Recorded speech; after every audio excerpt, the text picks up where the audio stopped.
Shalom sahabat Kuntum yang terkasih, kita jumpa lagi pada hari pertama bulan Februari tahun 2022. Hari ini Selasa tanggal 1 Februari tahun 2022, Kuntum mengambil tema Sola Gratia, Sola Fide, dan Sola Scriptura. Hari ini merupakan hari biasa dalam pekan biasa yang keempat dengan warna liturgi adalah hijau.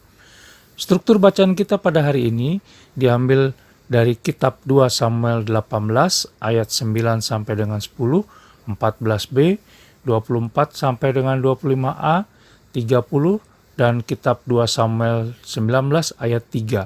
Sementara untuk Mazmur tanggapan diambil dari kitab Mazmur 86 ayat 1 sampai dengan 6.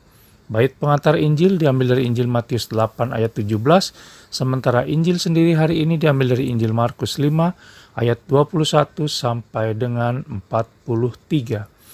Sahabat Kuntum yang terkasih, struktur bacaan kita pada hari ini sama dengan struktur bacaan pada hari Selasa tanggal 4 Februari tahun 2020. Adapun bacaan Injil pada hari ini dapat kita baca pula dalam Injil Matius 9 ayat 18 sampai dengan 26 dan Injil Lukas 8 ayat 40 sampai dengan 56. Baik sahabat Kuntum yang terkasih, saya akan bacakan Injil kita pada hari ini yang diambil dari Injil Markus 5 ayat 21 sampai dengan 43. Yesus membangkitkan anak Yairus dan menyembuhkan seorang perempuan yang sakit pendarahan. Sesudah Yesus menyeberang lagi dengan perahu, orang banyak berbondong-bondong datang lalu mengerumuni dia. Sedang ia berada di tepi danau, datanglah seorang kepala rumah ibadat yang bernama Yairus. Ketika ia melihat Yesus, tersungkurlah ia di depan kakinya dan memohon dengan sangat kepadanya. Anakku perempuan sedang sakit, hampir mati. Datanglah kiranya dan letakkanlah tanganmu atasnya supaya ia selamat dan tetap hidup. Lalu pergilah Yesus dengan orang itu. Orang banyak berbondong-bondong mengikuti dia dan berdesak-desakan di dekatnya. Adalah di situ seorang perempuan yang sudah 12 tahun lamanya menderita pendarahan. Ia telah berulang-ulang diobati oleh berbagai tabib sehingga telah dihabiskannya semua yang ada padanya. Namun sama sekali tidak ada faedahnya, malah sebaliknya keadaannya makin memburuk. Dia sudah mendengar berita-berita tentang Yesus, maka di tengah-tengah orang banyak itu ia mendekati Yesus dari belakang dan menjamah jubahnya. Sebab katanya, asal ku jamah saja jubahnya, aku akan sembuh. Seketika itu juga berhentilah pendarahannya dan ia merasa bahwa badannya sudah sembuh dari penyakitnya. Pada ketika itu juga Yesus mengetahui bahwa ada tenaga yang keluar dari dirinya, lalu ia berpaling di tengah orang banyak dan bertanya, "Siapa yang menjamah jubahku?" Murid-muridnya menjawab, "Engkau melihat bagaimana orang-orang ini berdesak-desakan denganmu, dan engkau bertanya, siapa yang menjamah aku?" Lalu ia memandang sekelilingnya untuk melihat siapa yang telah melakukan hal itu. Perempuan itu yang menjadi takut dan gemetar ketika mengetahui apa yang telah terjadi atas dirinya, tampil dan tersungkur di depan Yesus dan dengan tulus memberitahukan segala sesuatu kepadanya. Maka katanya kepada perempuan itu, "Hai anakku, imanmu telah menyelamatkan engkau. Pergilah dengan selamat dan sembuhlah dari penyakitmu." Ketika Yesus masih berbicara, datanglah orang dari keluarga kepala rumah ibadat itu dan berkata, "Anakmu sudah mati, apa perlunya lagi engkau menyusah-nyusahkan guru?"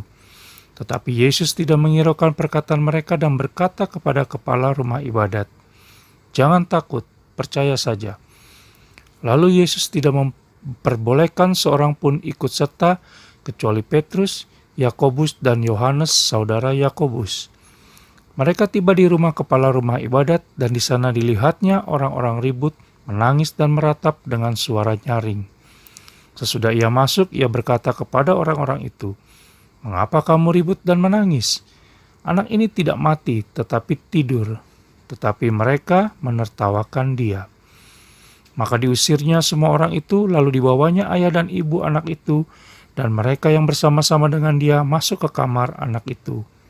Lalu dipegangnya tangan anak itu, katanya, "Talita kum," yang berarti, "Hai anak, aku berkata kepadamu, bangunlah." Seketika itu juga anak itu bangkit berdiri dan berjalan, sebab umurnya sudah 12 tahun. Semua orang yang hadir sangat takjub. Dengan sangat ia berpesan kepada mereka supaya jangan seorang pun mengetahui hal itu, lalu ia menyuruh mereka memberi anak itu makan. Demikianlah sabda Tuhan, terpujilah Kristus. Sahabat Kuntum yang terkasih, bacaan Injil pada hari ini cukup panjang dan populer di kalangan penikmat bacaan Injil, di mana bercerita tentang Yesus Kristus yang membangkitkan anak perempuan Yairus, kepala rumah ibadat, yang berusia 12 tahun dari kematian akibat sakit, dan sembuhnya seorang wanita yang telah 12 tahun mengalami sakit pendarahan dan sembuh setelah diam-diam menjamah jubah Yesus Kristus. Sahabat Kuntum yang terkasih, bacaan pertama kita pada hari ini pun tidak kalah panjangnya, di mana bercerita tentang kesedihan Raja Daud akibat kematian Absalom bin Daud anaknya, akibat dibunuh oleh Yoab dan 10 orang bujangnya.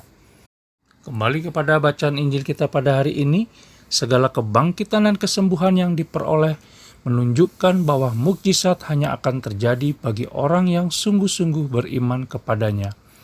Selain itu, bacaan Injil pada hari ini juga mengajak kita untuk datang kepadanya, Sang Pemberi Hidup.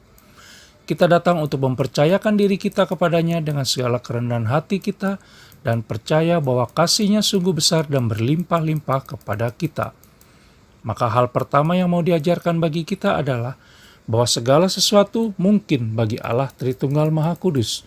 Sebab Allah Tritunggal Maha Kudus memiliki kuasa yang tak terbatas, sehingga bagi orang percaya tidak ada yang namanya jalan buntu dan putus harapan. Akan selalu ada jalan dan harapan walau seberat apapun yang sedang kita hadapi, karena Allah Tritunggal Maha Kudus akan memberikan kesembuhan jasmani dan rohani melalui daya kuasa ilahinya.